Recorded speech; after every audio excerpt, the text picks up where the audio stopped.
المعاني سبعة للرائي أي علمه المحيط بالأشياء حياته وقدرة الإرادة وكل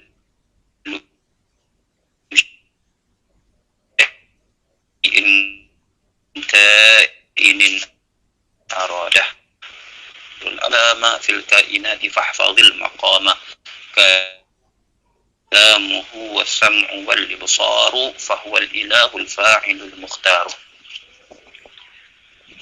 Katanya rahimahullahu ta'ala,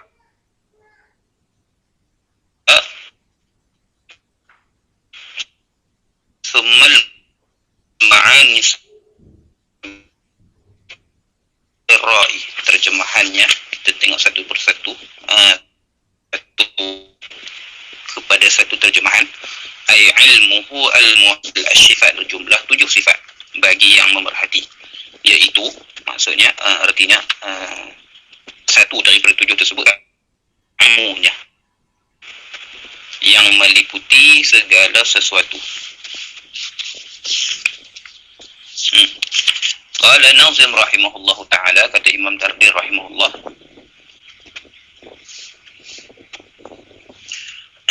summal ma'ani, kemudian selepas daripada summa, kemudian maksudnya selepas daripada perbincangan sifat salbiyah yang sebelumnya dimulakan dengan perbincangan sifat nafsiyah, selepas daripada selesai perbincangan 2 sifat itu, al-ma'ani, yakni sifat al-ma'ani, perbincangan sifat ma'ani pula banyak mana, sab'atun 7 lirra'i, bagi yang memerhati, bagi yang mengkaji, bagi yang merenung-renung. Yakni 7 itu sifat ma'ani, dan satunya ilmu, sifat ilmunya Allah al-muhitu bil asya'i, yang meliputi, yang mencakupi akan segala perkara.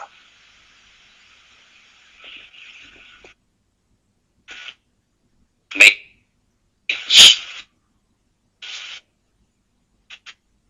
selepas daripada kita membincangkan tentang sifat nafsiyah dan sifat dengan sifat Allah Ta'ala, jangan lupa daripada perbincangan kelas-kelas yang lepas, pengajian-pengajian yang terdahulu,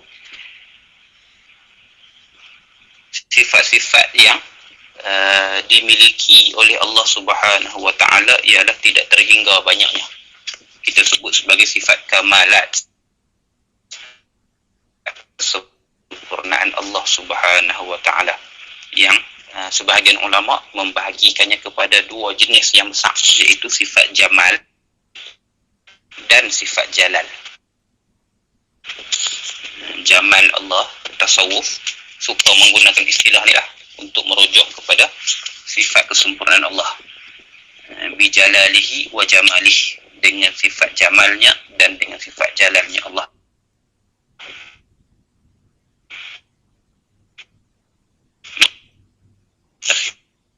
Sifat jamal dan itu merujuk maknanya pada sifat kesempurnaan bagi Allah, bahasa yang kesempurnaan Allah Subhanahu wa Ta'ala, sifat kesempurnaan Allah Subhanahu wa Ta'ala. Banyak mana tak terhingga banyaknya lah.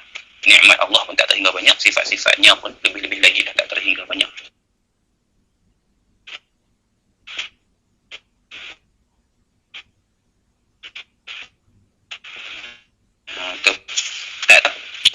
La sana'a alaika kama asnaita ala nafsik, la nuhsi sana'an alaika kama asnaita ala nafsik. Maha suci Tuhan engkau, yang tidak mampu kami untuk mencakupi semua pujian ke atasmu, seperti mana engkau sendiri yang memuji ke atas dirimu. Tuhan bolehlah puji zatnya dengan sempurna, sebab dia mengetahui segala-galanya, termasuk sifat-sifatnya yang tak terhingga banyak. Tapi kita tak, maka disebut dalam bahasa ilmu akidah disebut sebagai sifat kamalat Allah Subhanahu wa Ta'ala, banyak. Maka dalam banyak-banyak tu tak mampulah bagi kita nak mengaji, dia akan jadi taklifun bil muhal, dia akan jadi membebankan ataupun mempertanggungjawabkan manusia dengan sesuatu yang tak mampu dibuat. Jadi ulama berdasarkan kepada nas-nas Al-Quran dan hadis-hadis Nabi sekitar tajuk ni, tajuk sifat-sifat Allah ni, maka mereka menghimpunkan dan memampatkan perbincangan tersebut atas qaul yang muktamad di sisi Imam Abu Hasan Al-Asy'ari dengan 13 sifat. 13 sifat. Dan itulah yang dibincangkan dalam kita punya kitab kita ni.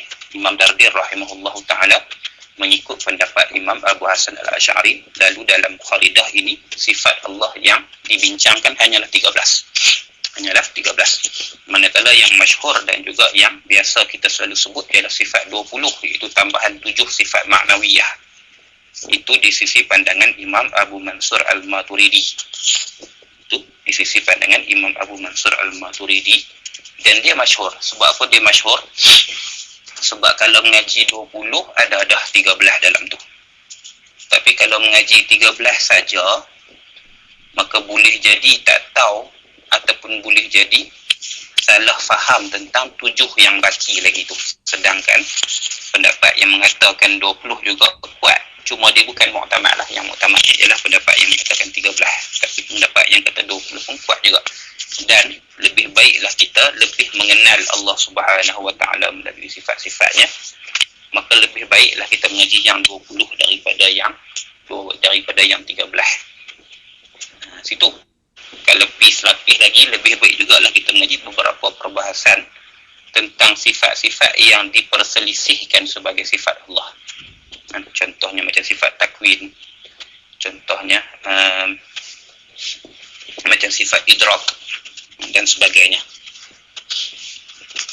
Tak apa, itu asalnya.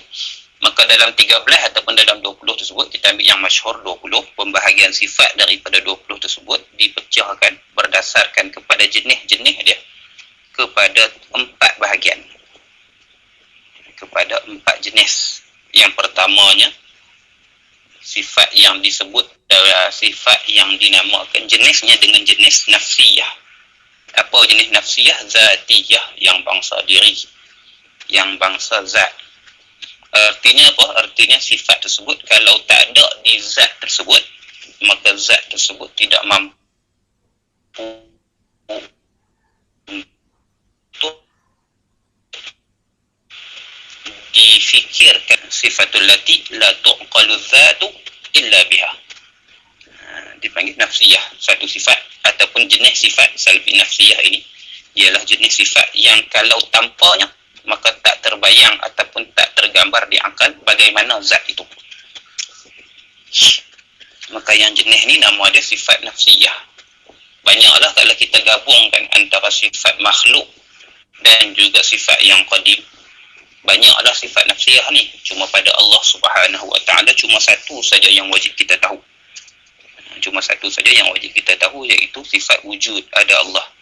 Yang tanpa, kalaulah kita tak terima kata Allah ni wujud, kalaulah kita mengatakan Allah ini tidak wujud, sebaliknya, maka la tuqalu dzatu illa biha. Maka bagaimana kita nak menerima Allah sebagai Tuhan tanpanya, tanpa sifat wujud tu.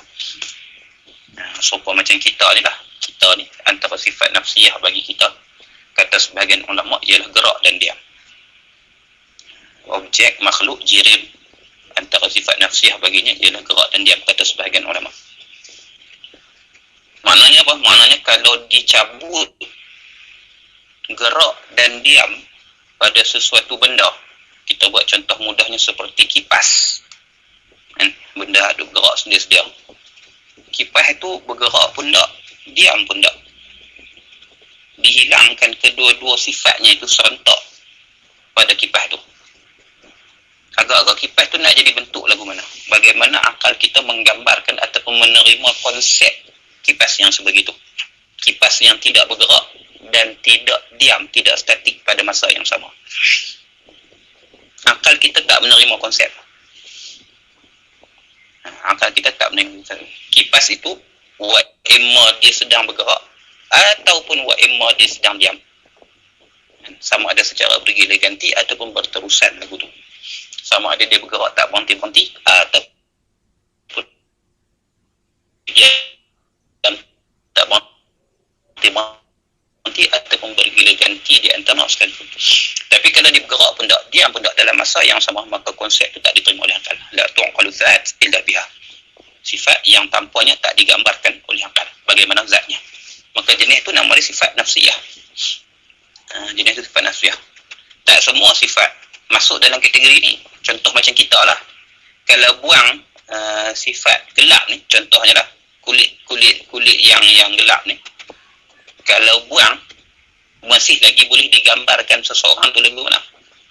Macam tu juga kalau contohnya tinggi seseorang, dibuang sifat tinggi seseorang, maka boleh juga ditaswirkan dan digambarkan bagaimana zat orang tersebut.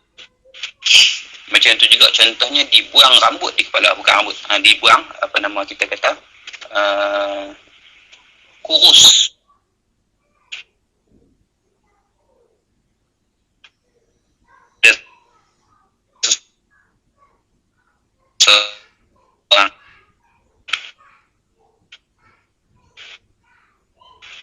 Buang kurus, apa masih lagi. Tapi kalau dibuang wujudnya, dia tak pernah wujud langsung, maka tak digambarkan bagaimana orang tersebut. Dan kita menceritakan tentang contohnya Karim yang tak pernah ada, maka tak ada siapa pun boleh gambarkan dia bagaimana, sebab dia tak pernah ada. Itu masuk secara mudah perbincangan sifat nafsiyah. Maka dalam 20 sifat Allah yang wajib kita ketahui ada qaul yang masyhur ini, satu saja sifat yang masuk dalam kategori nafsiyah ini, iaitu sifat wujud Allah Subhanahu wa taala.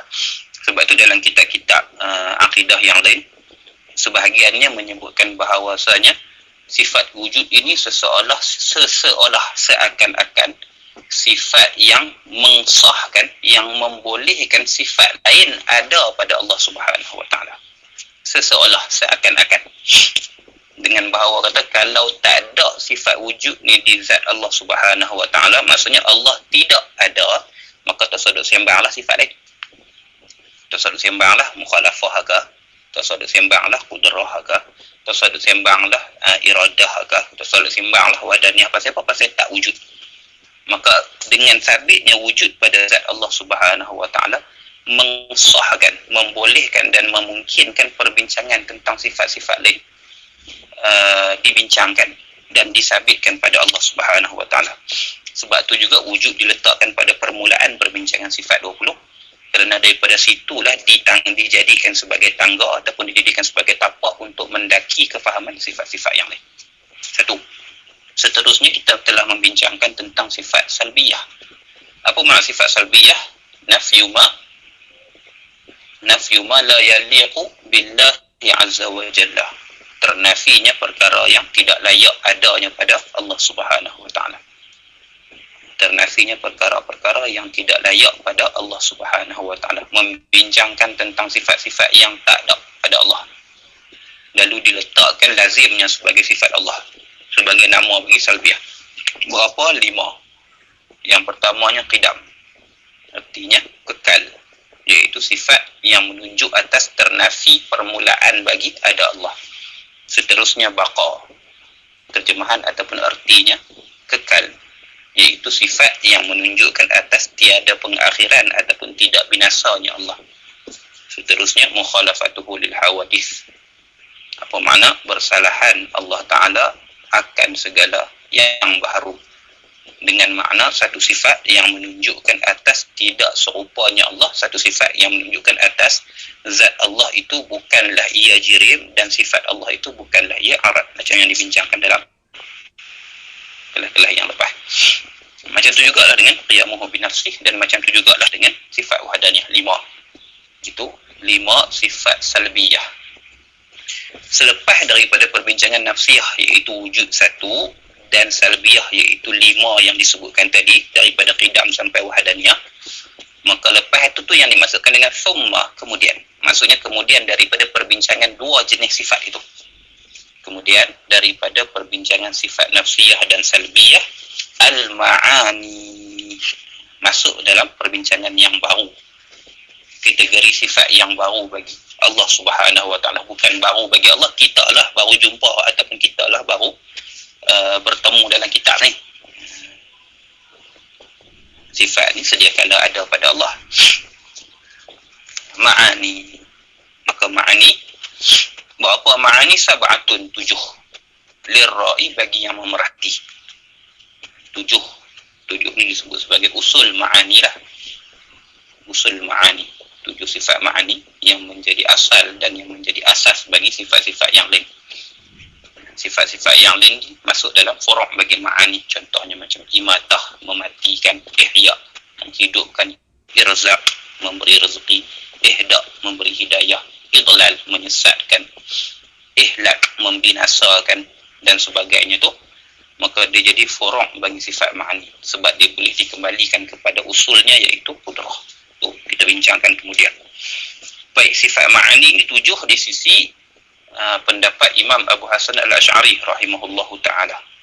Manakala di sisi Imam Abu Mansur Al-Maturidi, sifat ma'ani di sisinya ada 8, iaitu dengan tambahan sifat yang ke-8, iaitu sifat takwin. Itu juga tidak dibincangkan dalam kitab ni lah, melainkan tuan kitab kita sebut sikit saja. Sebab tuan kitab kita Al-Imam Dardir rahimahullahu ta'ala menyusun matan kharidah ini di atas jalanan Imam Abu Hasan Al-Asy'ari, dan Imam Abu Hasan Al-Asy'ari cuma membilangkan sifat ma'ani yang 7, bahkan tidak membilangkan sifat ma'nawiyah yang lazim bagi ma'ani. Gitu. Baik, sifat ma'ani ni apa? Sifat ma'ani ni, ma'ani itu kata jamak ataupun plural daripada ma'nan ataupun makna. Makna satu sifat, ma'naya ni 2 sifat. Kalau banyak lebih daripada 2, ma'ani, jamak dia. Jadi kalau mufrad, kalau qudrah kita panggil ma'nan lah. Kalau iradah saja ma'nan. Kalau ilmu saja ma'nan. Tapi kalau gabung 3 tu dan sambung lagi dengan 4, 5 dan 7, maka disebut sebagai ma'ani. Segala sifat makna. Segala sifat makna. Apa dia sifat ma'ani? Ta'rif dia. Allahumma salli ala sayyidina Muhammad. Maka sifat ma'ani itu ditarifkan oleh alim ulama kita sebagai gambaran untuk mendekatkan kefahaman kita. Sifat ma'ani itu ialah sifatun azaliyatun qa'imatun bidzatihi ta'ala yankashifu biha kulla syai'in ala wajhil ihatah. Bukan? Sekejap. Sifatun wujudiyatun azaliyatun qa'imatun billahi ta'ala mujibatun lahu hukman. Itu. Sifatun wujudiyatun azaliyatun qa'imatun billahi ta'ala mujibatun lahu hukman. Kita bincang itu. Di satu sifat ataupun sifat-sifat wujudiyatun yang ada. Sifat-sifat yang ada. Kita bincang hari ni. Qadimatun ataupun azaliyatun, yang sedia kala, lagi sedia kala. Satu sifat yang bangsa ada, yang jenis ada, lagi sedia kala. Qaimatun billahi ta'ala, yang ada di zat Allah subhanahu wa ta'ala. Ada yang pertama dalam ta'rif dan ada yang kedua tu merupakan makna yang berbeza. Satu sifat yang bangsa ada, ini satu jenis ada. Satu sifat yang bangsa ada. Azaliyatun, lagi sedia kala. Lagi sedia kala. Ini ciri dia yang kedua. Qaimatun bidzati, qaimatun billahi ta'ala. Qaimatun billahi ta'ala, yang ada di zat Allah subhanahu wa ta'ala. Maka ada yang ketiga bukanlah ada yang pertama. Makna dia berbeza. Kita bincang. Qaimatun bidzati, qaimatun billahi ta'ala, yang ada dengan, yang ada di Allah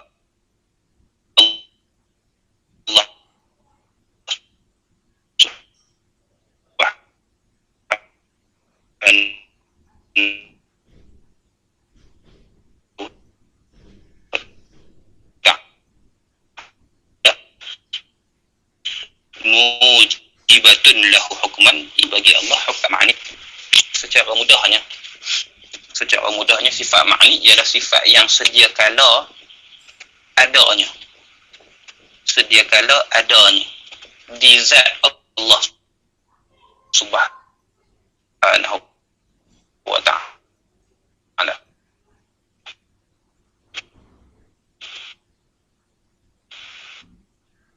Sifat ma'ni ialah sifat yang sedia kala adanya di zat Allah Subhanahu wa taala dan dia punya peranan ta'alluq dalam perbincangan ilmu tauhid. Ataupun sebahagian kitab sebut wazifah raja. Peranan ataupun tugas. Baik. Satu-satu. Maka bila disebutkan kata sifat, sifat ma'ni itu bila dia jenis sifat, ialah kita bincangkan sifat yang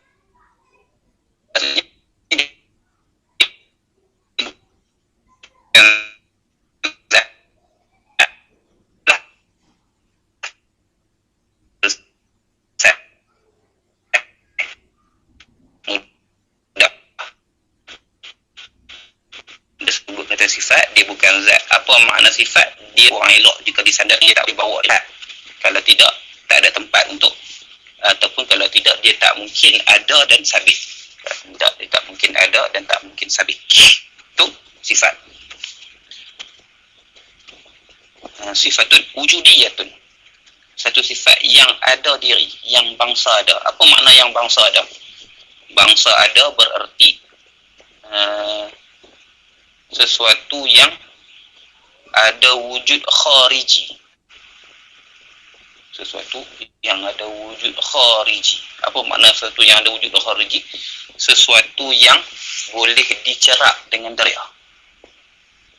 Sesuatu yang boleh dicerap dengan deria. Dia ada.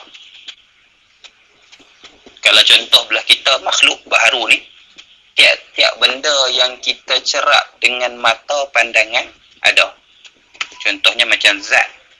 Zat komputer, zat handset, zat pen, zat pupu, zat meja dan sebagainya. Maka dia ada. Tapi dia bukan zat lah. Tapi dia bukan sifat lah, dia zat. Tapi nak kata dia ada. Cerita dia kata dia ada. Benda yang kita dapat cerap dengan pendengaran telinga. Dengan deria pendengaran, apa dia, suara. Maka suara tu wujudi, ada. Yang bangsa ada.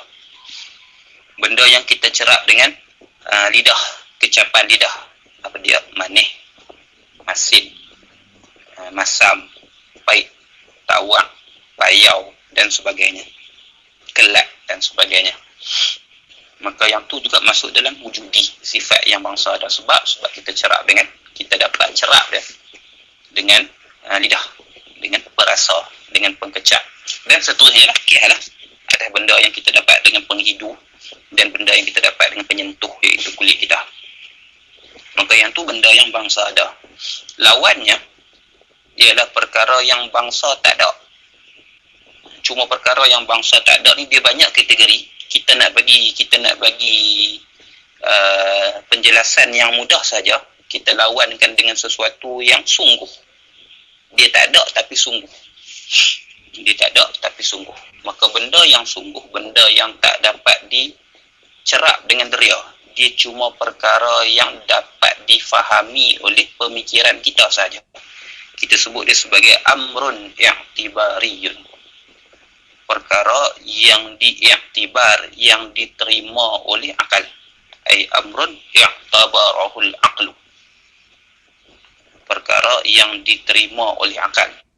Perkara yang ada dalam kepala kita saja, dalam pemikiran kita saja, tapi dia tidak dapat dicerap dengan deria. Contohnya macam mana? Contohnya macam bulat. Contohnya macam bulat. Bulat lah. Bola yang bulat, guli yang bulat, kepala yang bulat dan sebagainya. Maka bulat tu tak ada pada kharij. Dia bukan benda yang kita cerap dengan mata. Contohnya bola yang bulat. Kita tengok bulat bola ke kita tengok bola yang bulat? Kita tengok bola yang bulat. Beza bergelak. Beza di antara goreng pisang dengan pisang goreng. Jadi bulat bola dengan bola yang bulat. Mana satu yang kita cerap dengan penglihatan? Kita cerap bola yang bulat. Bulat tu akal kita yang menerima bentuk bola tu. Bentuk lagu tu nama dia bulat. Bentuk lagu lain sikit nama dia bujang. Bentuk lagu lain sikit nama dia 3 segi. Dan bentuk yang lagu lain sikit nama dia 4 segi dan sebagainya. Maka bulat bukan benda yang ada diri. Bulat cuma benda yang sungguh. Contohnya apa lagi? Contohnya keras dan lembut. Keras dan lembut. Dan sebagainya. Maka keras dan lembut dia bukan benda yang wujudi. Keras dan lembut dia bukan benda yang wujudi. Sebab keras dan lembut dia tidak dicerap dengan mana-mana deria. Dia cuma difahami dengan akal. Kalau struktur dia lagu ni, maka dia keras. Kalau struktur dia lagu ni, maka dia lembut. Maka yang tu dipanggil bukan wujudi.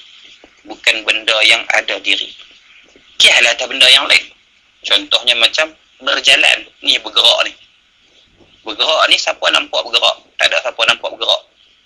Yang nampak hanyalah tangan berpindah tempat. Tangan yang berpindah tempat. Perpindahan tempat ni kita namakan sebagai gerak. Perpindahan tempat ni kita namakan sebagai gerak. Padahal yang dicerap dengan deria kita hanyalah tangan. Tapi tangan ni berpindah tempat, tidak berada pada tempat yang sama dalam dua masa yang berbeza. Nama intiqal min hayyizin ila hayyizin akhar fi zamanaini, dalam dua masa. Maka gerak dan diam ni diam. Jadi tangan ni diam. Siapa nampak tangan? Siapa nampak diam ni tangan? Tak ada siapa nampak diam tangan. Yang nampak tangan tu tak bergerak. Tangan tu berada pada satu tempat pada dua masa. Maka yang tu akal kita namakan dengan diam. Maka yang tu benda yang bukan ada. Yang macam tu benda yang bukan ada. Maka sifat ma'ani masuk dalam kategori sifat yang bangsa ada. Sebab tu nama dia sifatun, ditakrifkan dengan sifatun wujudiyatun. Sifat yang bangsa ada. Maksudnya apa? Maksudnya, ni basic dulu. Saya kita bincang. Maksudnya, dia dapat dicerap dengan deria. Dia dapat dicerap dengan deria. Sifat ma'ni. Sebab dia bangsa ada. Apa nama? Ta'akul akalnya.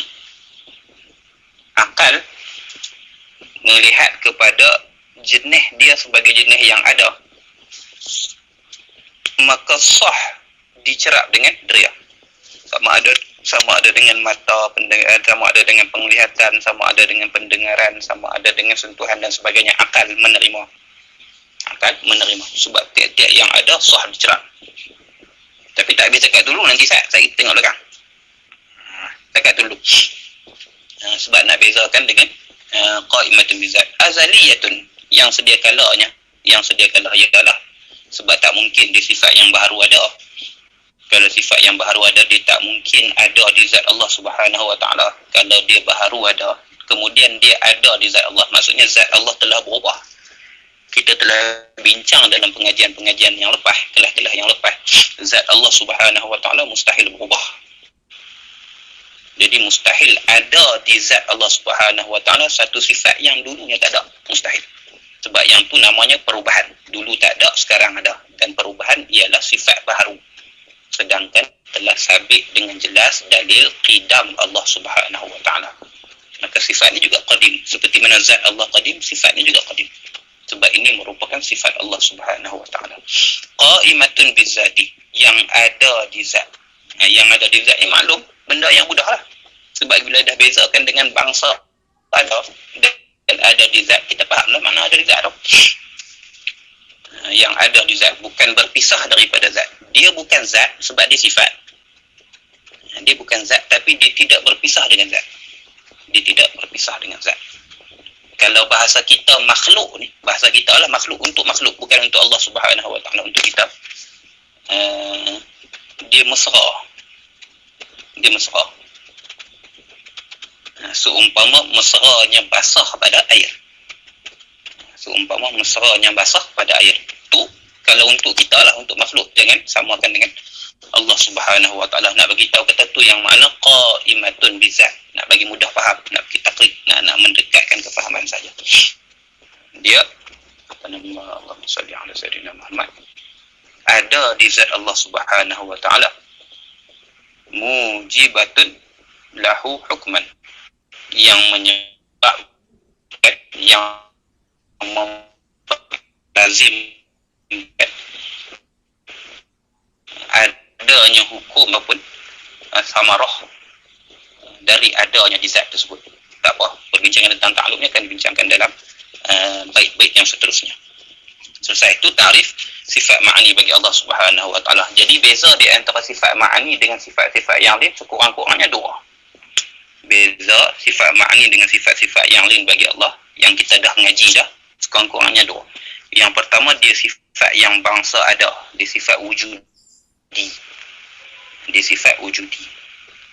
Sifat salbi tak boleh tengok, hatta salbi kita tak boleh tengok. Contohnya macam mana? Botak. Botak tu ialah ibarat daripada tak ada rambut di kepala. Botak. Siapa boleh nampak botak? Tak ada siapa boleh nampak botak. Sebab yang nampak ialah kulit kepala. Siapa boleh dengar botak? Tak dengar, itulah kulit kepala. Siapa boleh rasa botak? Tak ada siapa boleh rasa, sebab yang dia rasa itu juga kulit kepala dan sebagainya. Itu sifat salbiah contohnya. Maka begitu jugalah sebagai penghampiran fahamnya. Begitu jugalah bila dibandingkan dengan Allah Subhanahu wa taala, sifat salbiah Allah juga bukan jenis sifat yang ada, dia sifat adami. Dia sifat jenis bangsa tiada. Maksudnya dia tak dapat dicerak dengan deria. Sifat nafsiyah juga dia tidak dapat dicerak dengan deria. Maka sini beza di antara ma'ani dengan kategori sifat yang lain. Sifat ma'ani yang wujudi dapat dicerap dengan deria. Sifat salbiah dan sifat nafsiyah tidak dapat dicerap dengan deria. Ini perbezaan yang pertama. Perbezaan yang kedua, sifat ma'ani dia ada ta'alluq yang mujibatun lahu hukuman. Sifat ma'ani dia ada ta'alluq. Sifat ma'ani dia ada ta'alluq. Apa makna dia ada ta'alluq? Yang sama ada berkaitan dengan makhluk ataupun berkaitan dengan Allah Subhanahu wa taala. Contohnya bila ada kudrah pada Allah Subhanahu wa taala, apa dia ta'alluq dia? Apa dia wazifah dia? Mengada, menjadi, meniadakan, mengubah. Bila ada ilmu pada zat Allah Subhanahu wa taala, mengetahui dan sebagainya, maka ada wazifah tu. Maka wazifah tu, ta'alluq tu tidak ada pada zat, pada sifat-sifat yang lain yang dibincangkan sebelum ni. Perbincangan sifat nafsiyah juga tidak ada sebarang ta'alluq. Perbincangan sifat salbiah juga tidak ada sebarang ta'alluq. Maka perbincangan sifat ma'ani sahaja yang ada ta'alluq. Sebab tu dia merupakan antara ciri pembeza di antara ma'ani dengan sifat-sifat yang lain. Ini perbezaan yang kedua. Perbezaan yang kedua. Selesai. Tu makna sifat ma'ani lebih kurang yang dibincangkan oleh ulama-ulama tauhid kita. Secara ringkasnya, sifat ma'ani ialah satu sifat yang sedia kala adanya di zat Allah Subhanahu wa taala dan mempunyai peranan ataupun tugas atau menyebabkan satu keadaan yang khusus bagi Allah Subhanahu wa taala. Itu secara ringkas je makna ataupun pengertian sifat ma'ani Allah Subhanahu wa taala. Baik. Yang terakhir. Kenapa letak susunannya bermula dengan nafsiyah, kemudian disusuli dengan salbiyah, kemudian barulah membincangkan tentang ma'ani. Dia merupakan tingkatan kefahaman. Kita dah bincang dah ataupun kita dah sebut dah tadi pasal sifat nafsiyah tu diletakkan pada permulaan perbincangan. Sebab tanpa nafsiyah tidak tergambar konsep sesuatu zat itu bagaimana. Jadi dia kena letak lepas. Sebab seseolahnya dia seakan-akan jadi syarat sah bagi sabitnya sifat lain itu boleh berada di zat Allah Subhanahu wa taala seseolah. Jadi kita tak lepas. Ulama meletakkannya pada perbincangan yang pertama sekali, iaitu wujud. Sebab kalau tak boleh sabit kata Allah tu wujud, tak usah cerita pasal sifat lain. Kemudian membincangkan tentang sifat salbiah. Pasal apa sifat bincang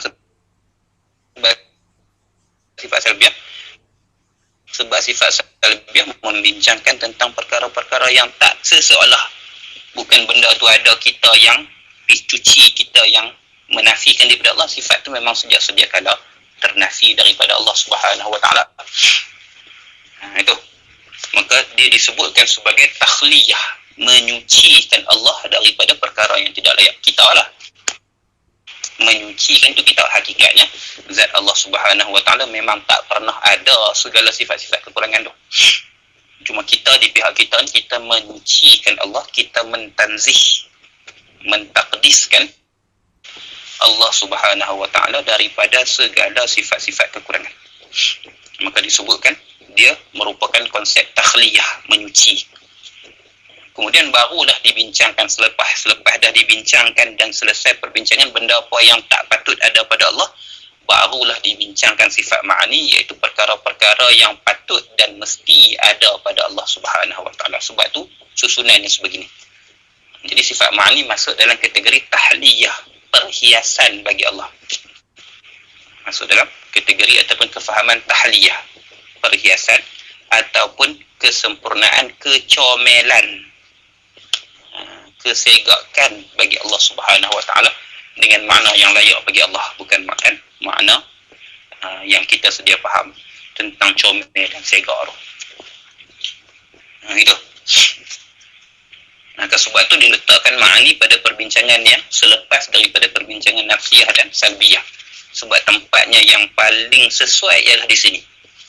Selepas daripada kita berjaya mengiktikadkan Allah tu ada, dan selepas daripada kita berjaya mengiktikadkan tidak ada sebarang kekurangan pada zat Allah Subhanahu wa taala, barulah kita mengiktikadkan ada bagi Allah itu segala sifat-sifat kesempurnaan, iaitu sifat-sifat ma'ani.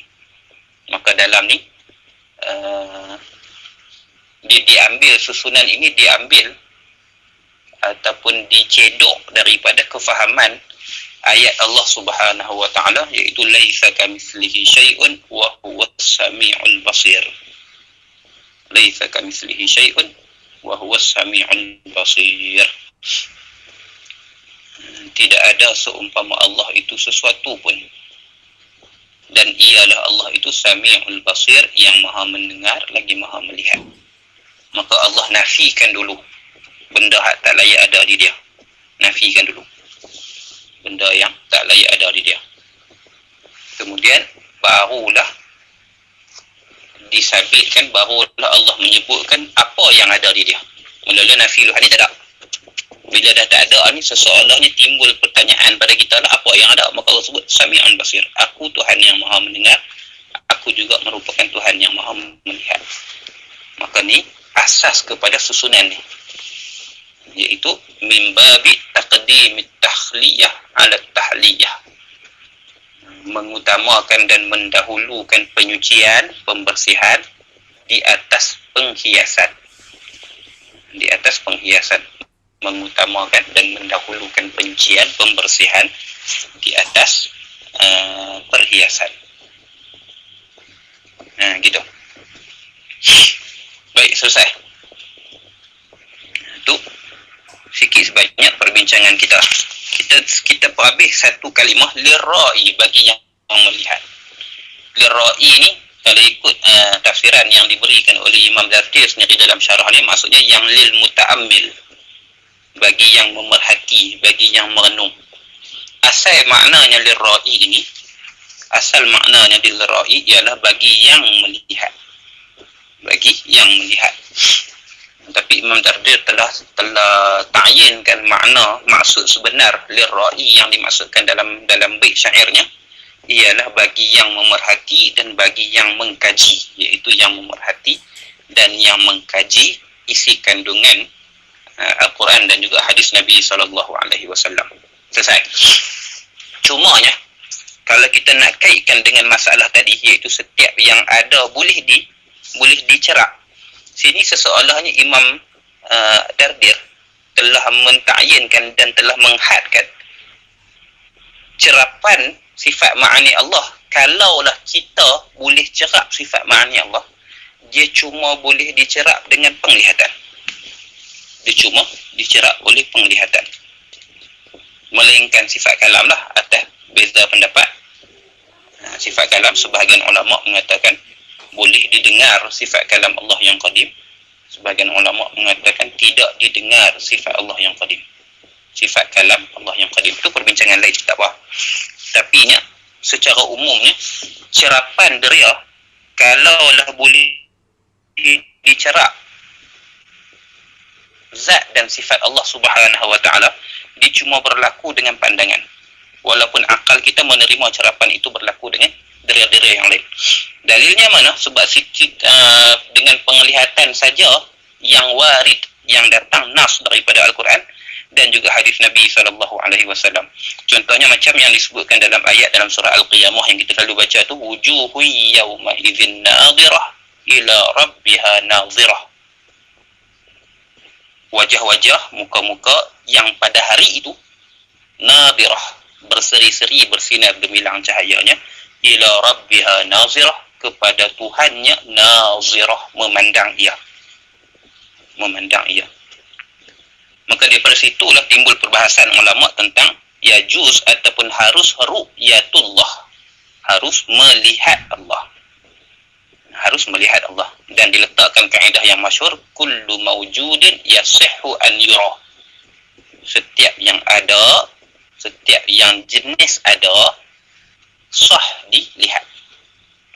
Kalau ikut kias akal, tiap-tiap yang ada sah dilihat, tiap-tiap yang ada sah didengar, tiap-tiap yang ada sah disentuh, tiap-tiap yang ada sah dikecap, tiap-tiap yang ada sah dihidu. Itu kalau ikut kias akli. Tapi ulama kita meletakkan batasan hanya sekadar pada melihat. Sebab apa meletakkan batasan hanya sekadar melihat? Kerana nas yang datang dalam bab ini cumalah pada melihat saja. Innakum la satarawna rabbakum yaumal qiyamah, kata Nabi SAW. Kama tarawna al-badri lailata 14. Kamu akan melihat Tuhan kamu pada hari akhirat nanti seperti mana kamu melihat bulan purnama pada malam 14. Maka nas-nas yang ada dalam pencerapan Tuhan, dalam mencerap Tuhan, dia hanyalah tertumpu dan terbatas sekadar melihat. Yang lain Nabi tak sebut, yang lain tak ada dalam Quran. Yang lain Nabi tak sebut, yang lain tak ada dalam Quran. Maka ulama kita tawakuf atas yang lain. Daripada sudut logik akalnya sah. Sebab yang dilihat, kalau sah dilihat, sah didengar, sah disentuh dan sah seterusnya dengan cerapan-cerapan yang ada. Tapi nas yang ada cuma sekadar menyebut dan menyabitkan tentang melihat. Maka ulama kita tawakuf setakat itu saja. Ini juga salah satu daripada bukti ataupun menjadi hujah bagi kita bahawasanya ulama sifat 20 bagi orang yang bahasa mudah kita ni, dia tak reka sendiri benda-benda ni. Ulama mutakalimin kita, dia tak reka sendiri benda-benda ni. Setiap satu yang dibincangkan dan yang dimuatkan dalam karya-karya masing-masing dan perbahasan masing-masing, semuanya masih terikat ketat dengan nas Al-Quran dan hadis Nabi SAW. Contohnya dalam masalah ni lah, kita boleh dengar sifat, kita boleh dengar sifat sama Allah. Sebab sifat sama Allah mawjud, ada, dan setiap yang ada sah dicerap. Antara cara pencerapan ialah dengan dengar. Kita boleh kata kita boleh dengar sifat kudrah Allah. Sebab sifat kudrah Allah ada, sifat ma'ani, dan setiap yang ada sah didengar. Tapi ulama kita hentikan ataupun bataskan perbincangan hanya pada lihat. Sebab pada perlihatan sajalah yang ada dan datang sumbernya daripada Quran dan hadis Nabi SAW.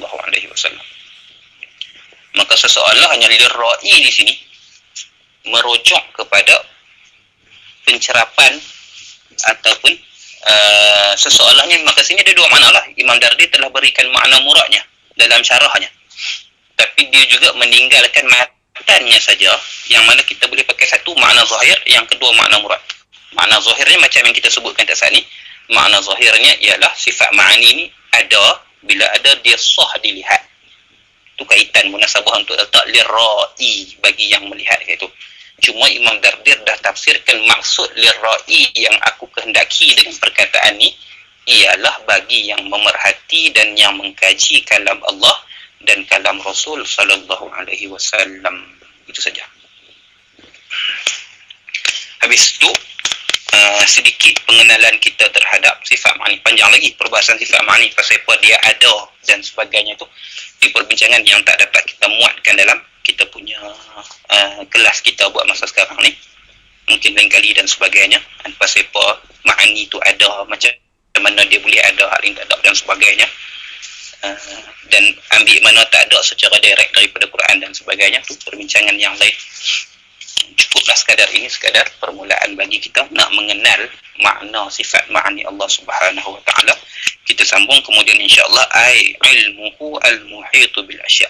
Baru masuk nak bincang tentang sifat ma'ani yang pertama daripada 7, iaitu sifat ilmu wallahu subhanahu wa ta'ala.